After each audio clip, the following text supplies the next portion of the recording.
To be or not to be, the rebuilding of communities after a natural disaster. Today, I will specifically be talking about the disasters Hurricane Katrina of 2005 and the Great San Francisco Earthquake of 1906. So to start off, what are communities and why are they so important?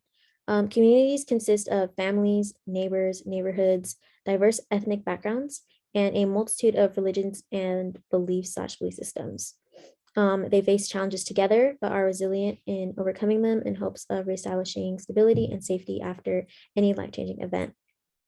They are historically a form of human survival as they both protect individuals and groups of people within them, and they also share common locations, interests, and identities, etc. So most common communities found are neighbors and neighborhoods since they are near where we live. So history of natural disasters. So natural disasters are events that are caused by natural hazards such as earthquakes, volcanic eruptions, landslides, floods, droughts, etc. These are hazards that may occur in short periods of time and impact small areas such as earthquakes, or develop over longer periods of time and impact larger areas such as droughts. So like the drought in California has been going on for several years now, and it affects California as a whole.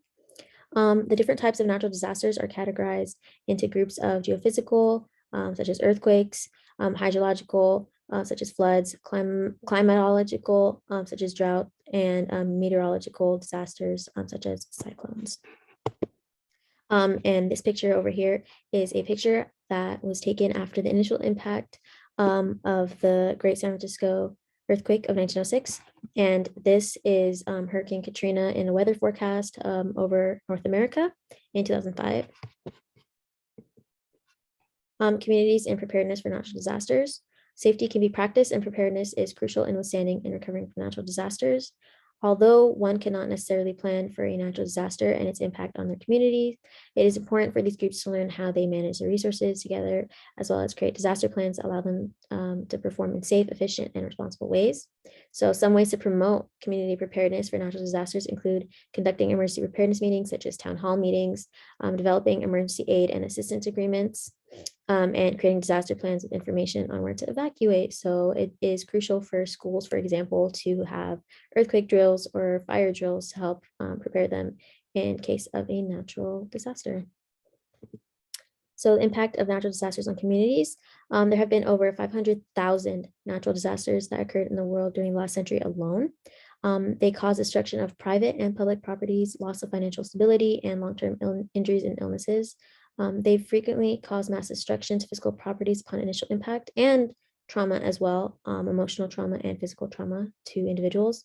But these events and shocks that come after the initial impact of these disasters spread various diseases and fires.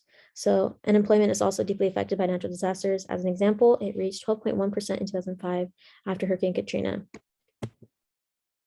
Recovery of communities after natural disasters. So recovery of communities after a natural disaster can take anywhere up to 6 months to 12 years in the most extreme cases, such as Lower Ninth Ward, a neighborhood in New Orleans after Hurricane Katrina.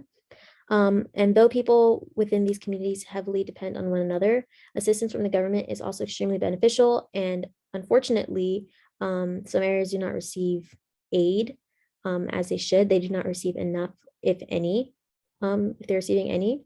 And this does lead to the huge gap in time that it takes for them to recover.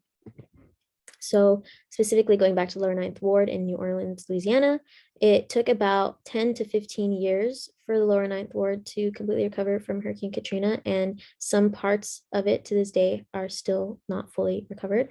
And they need to recover from the floods that occurred after the storm breached over 50 levees throughout Louisiana, Alabama, and Mississippi, to be specific. It was the last area of the city to have power and water restored and pumped dry, as well as it was still under a curfew half a year after the storm hit. They had the highest number of deaths by drowning due to its low-lying terrain, and since then it has been proven one of the slowest neighborhoods to recover from a natural disaster in the United States, with poverty rates increasing 5% from 1970.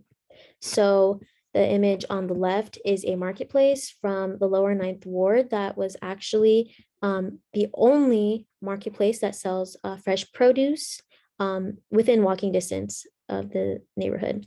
And the picture on the right is a mural or a picture located at the entrance of the neighborhood that just shows that the community is very interwoven with one another, and they are very supportive of one another.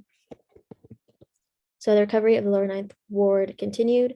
The community rallied together in their demand to prioritize the rebuilding of their neighborhood, as thousands of displaced Ninth Ward residents desired their return despite the vulnerability they had been exposed to in the aftermath of the storm. And many citizens found it unfair that the more financially stable and privileged communities and neighborhoods had first priority of being rebuilt and preserved. So they rallied together to demand government cooperation to thoughtfully and successfully rebuild the flood protection system surrounding the city. And thankfully, they were able to do so. And so here is another picture of the marketplace. Where to flee in times of need. The mayor of New Orleans, Ray Nagin, ordered a mandatory evacuation order on August 28, 2005, after the National Weather Service predicted devastating damage to the area. Between 20 to 30,000 people were unable to evacuate on time and were caught in the midst of the hurricane. And that is when people took shelter in Superdome, also known as the Mercedes-Benz Stadium or Louisiana Superdome. And it is a multi-purpose stadium in New Orleans as their last resort, and people were left stranded there for 5 days. That was initially deemed a temporary shelter. So this is a picture of Superdome. And though there were no evacuation order or any warning at all before the 1906 San Francisco earthquake, citizens of the city felt a foreshock 20 to 25 seconds before it hit at 5:12 a.m. Pacific Standard Time.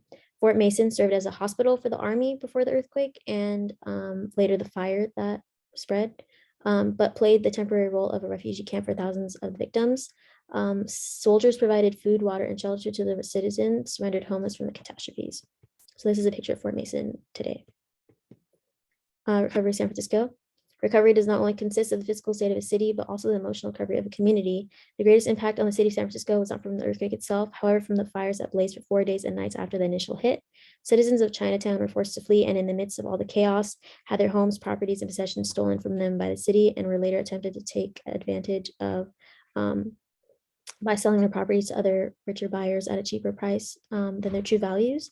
Businesses downplay the severity of the disaster and the lack of funds to investors and potential buyers, further driving out Chinatown citizens and leaving them homeless. So it is up to the individuals, of course, to decide where they want to live and how long they decide to stay for. And depending on the strength of the community and how close they are, it is another factor to take into consideration when thinking about relocating. And in terms of relocation after natural disaster, it's found that people tend to abandon disaster-prone areas in order to avoid future devastation. But economically, this is a risk to businesses and real estate when searching for potential buyers and investors.